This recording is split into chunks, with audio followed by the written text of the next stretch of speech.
Hi everyone, Don here, your Halifax Realtor, Witty Realty Group, and Royal LePage Anchor.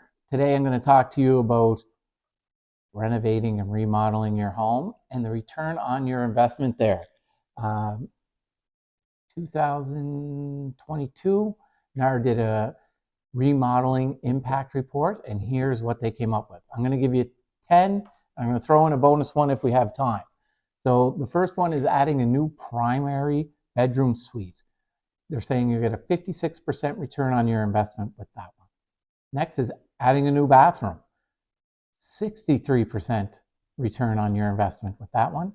A kitchen upgrade. So upgrade the appliances, the hardware, lighting. You're going to get a 67% return on your investment there. Bathroom renovation, redoing that main bathroom or that primary ensuite. You're going to get yourself a 71% return on investment for putting the work in on that one. A complete kitchen renovation or just putting in a new kitchen, 75% return on your investment for that one. Conversion of dead space. So if you have an attic, converting that into living space, they're saying you're going to get about 75% return on your investment. One that I really like, and I did this in the renos on R.O.I, we did a lot of closet work. So closet renovation. I added a walk-in closet. I put in shoe shelving. I put in a lot of different things and added a lot of value in there. And you can do that really easily and affordable. Next is converting your basement into living space. I love this one. Adding more square footage to your home will add value. You're going to get 86% return on investment there.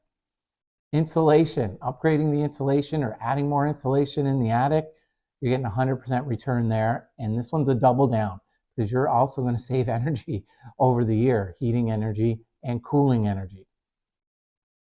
The next, new wood flooring. Wood is in. I don't care what anyone says, wood's in. Adding new wood flooring to your home gives a great look and great value. You're going to 118% return on your investment. And we do have time for the bonus, hardwood floor refinishing. If you have hardwood floors, refinishing them will give you 147% return on your investment. As you all know, I just did a major renovation and flip in Bedford on the rentals on R.O.I. So I believe in all of these stats that I just read to you. Kitchens, bathrooms, energy, and anything that makes it stand out, like tricked out closets, definitely. Flooring, definitely. Really, really good. One, I'll throw in there another bonus one for you. Add a really nice front door to your home. A solid wood door goes a long way. For more tips, information, as always, send me a message, call me, text me, email me, whatever you need to do to get the information to you. I'm here to provide it.